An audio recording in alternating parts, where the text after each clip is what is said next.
there's a lot of women that would be offended if their partner came to them and said, I want you to sign a prenup. And I think it's because a lot of women have this narrative in the movies, on social media, that they're gold diggers. And now there's this whole thing on social media that I'm seeing, and maybe it's because I'm so flipping tired all the time, that it's coming up on my For You page. It's about like the provider man and the soft girl life. Yeah. And sometimes I'm like, imagine if I turned to my audience, if you're still watching and listening to the end of this, it's actually like really vulnerable to say. Sometimes I'm like, maybe I want the soft girl life. Maybe I'm so flipping tired, I just want to chill out. This is a narrative that is so shameful for a lot of women. I mean, I think it would be very difficult for me to just be like, I'm just not going to work anymore. I'm just going to chill out. I think I'm just going to go for a coffee in the morning and do Pilates. Sometimes I'm like, how nice would that be? Yeah. Wake up in the morning, just go for a nice coffee, go to Pilates and do nothing.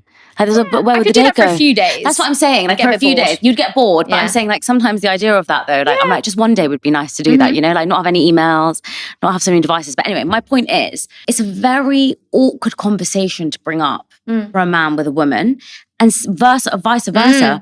For a woman with a man, because again, because of those traditional roles, to say, by the way, I want you to sign a prenup. I have a lot of impressive female friends, and they're having these very uncomfortable conversations with their male very partners. Uncomfortable. Yeah, and one of them is, like, I've heard it loads of times where they've said, oh God, he's flipped out about it. And I'm like, get used to it. Life's changed. Like, you know, we're stepping into a completely different era of life now. And I think it's just about protecting yourself. But the sad reality is obviously 50% of marriages are ending in divorce. I think it's even tipped up beyond that now. And I get it. So it's just about protection. Of course. And you don't know what's going to go wrong, and you don't know what's going to happen. So I actually think that we need to move the conversation to being so fearful and offended and so mortified when someone says, I've had to sign a prenup, and just being like, you're really successful and I get that you want to protect your assets because the world is crazy right now and I still love you. It doesn't show me that you don't love that person any less.